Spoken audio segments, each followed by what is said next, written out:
yamaze abantu rero yaba amazi dore ya nkangu yatutse iriya yose iramanuka gari amashimu uri kureba hari amashimu 8 ejo inkangu yatutse iraguka burabuze ubwira hejuru iramanuka amashimu gose irafandika intumbi zimaze kuboneka aswate n'imbi 45 na 60 guca baracafandura iriya yose ni inkangu yise iri kureba ni inkangu yise bana no gufandura abagore abana iramanuka ire ni inkangu yose barutse kera hasi n'abantu hejuru y'imvura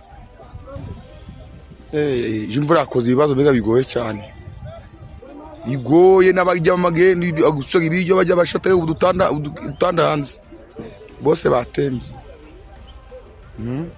ni gasasa yarikoze mbega nawe yarikoze natwe mu bishima hafi natwe ngabatse bacu nawe bafejwe amazi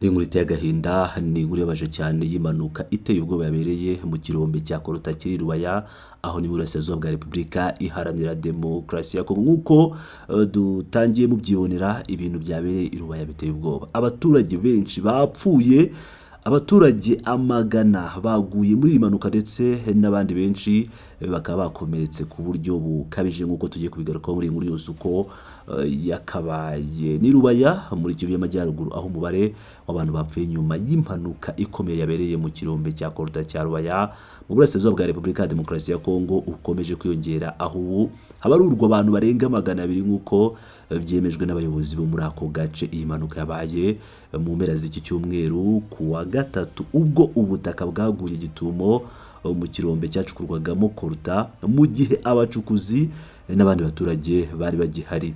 Kugeza ku mugoroba wo kwa gatanu umubare nyakuri w'abapfuye wari utaramenyekana neza, ariko amakuru yatangajwe n'ubuyobozi agaragaza ko ari imwe mu mpanuka mbi zibaye mu bucukuzi bw'amabuye y'agaciro muri Repubulika ya Demokarasi ya Kongo mu myaka ya vuba.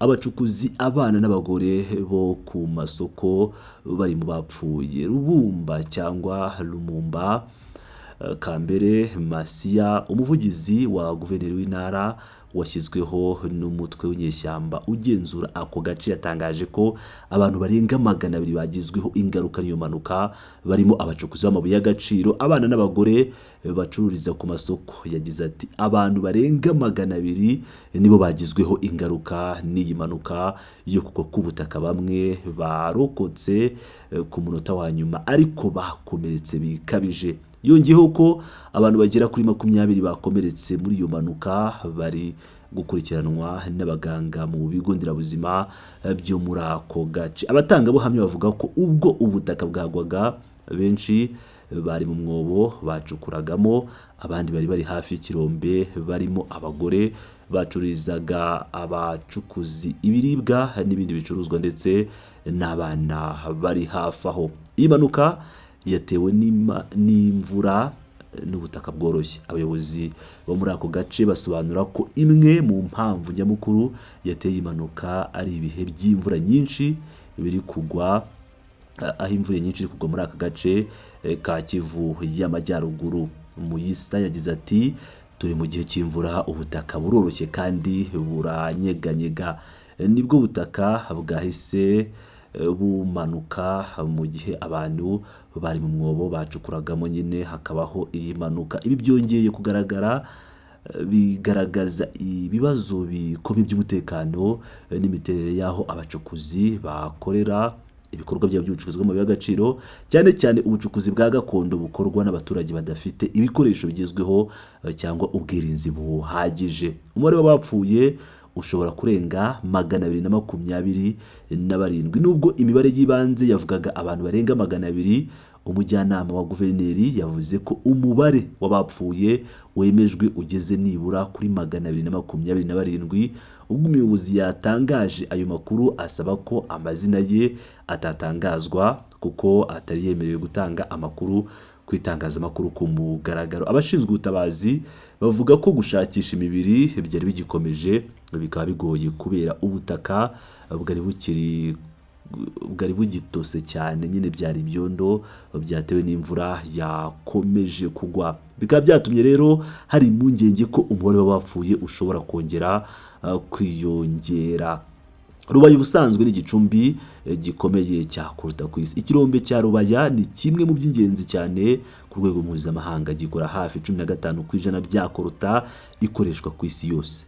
Ngira ngo murumva iyo pourcentage iri ku rwego rwo hejuru. Koruta ikaba itunganywamo tantalumu, icyuma cyihariye kidafata ubushyuhe vuba. Tantalumu ikoreshwa cyane mu gukora telefone zigendanwa, mudasobwa, ibikoresho byo mu rwego rwa aerospace cyangwa indege n'ibyogajuru, n'imashini za gaze n'izindi nganda zikomeye. Nubwo ari umutungo w'agaciro kanini ku isi, abaturage bahakorera bavuga ko bacukura ku buryo bwa gakondo bakabona amadolari make ku munsi.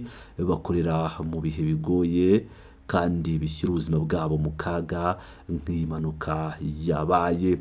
Igenzura rya Rubaya igenzurwa n'inyeshyamba za AFC M23. Kuva mu mwaka wa 2024 ikirombe cya Rubaya kiri mu maboko y'umutwe w'inyeshyamba wa AFC M23, umwe mu mitwe ifite intwaro nyinshi ikora mu burasirazuba bwa Repubulika ya Demokarasi ya Kongo, ndetse umutwe wa AFC M23 ukaba ukomeje kuzengereza ingabo z'igihugu cya Repubulika Iharanira Demokarasi ya Kongo n'abafatanyabikorwa bafatanyije, dore ko igihugu cya Repubulika ya Demokarasi ya Kongo cyashyize imbaraga nyinshi cyane mu kurwanya umutwe wa AFC M23. Ishami ry'umuryango w'abibumbye rivuga ko AFC M23 yanyerije umutungo wa Rubaya n'indi mitungo kamere kugira ngo itere inkunga ibikorwa byayo by'ubwigomeke nk'uko iyi miryango ibitangaza. UN ivuga ko uyu mutwe ushyigikiwe na guverinoma y'igihugu gituranye cy'u Rwanda, ariko Kigali irabihakana yivuye inyuma, ikavuga ko nta ruhare ifite mu gufasha M23. Inyeshyamba zifite intego za politike n'umutekano. AFC M23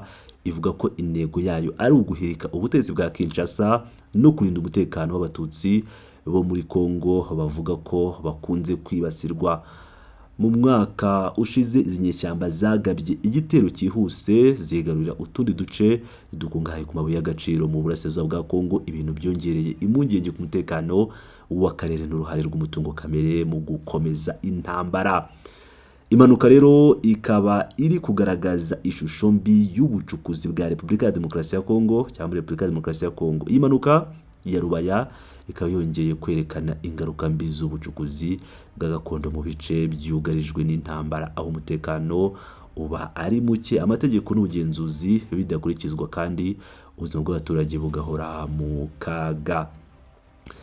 Ngira ngo rero nk'uko mu byiyumvira, ni impanuka iteye ubwoba, ni impanuka ikomeye cyane, aho byabaye ngombwa ko guverineri w'intara ya Kivu y'Amajyaruguru washyizweho na AFC M23 akaba nta wundi ari Bahati Musanga, akaba ari we wagiye kureba ibyabaye, ahoza abaturage, asura abarwayi bakomerekejwe n'ibi birombe. Ibindi biraza gukurikiraho, turaza gukomeza kugenda tubikurikirana ubundi tubageze uko bimeze. Ariko uyu Musanga, guverineri wa Kivu y'Amajyaruguru, akaba yanavuze ijambo ry'ihumure ku baturage bo muri Rubaya ko AFC M23 igiye kubaba hafi mu buryo bwose bushoboka. Mukomeze mare nanjye nk'ibisanzwe, ni Pilot News TV, ndabakunda cyane, muri abagaciro.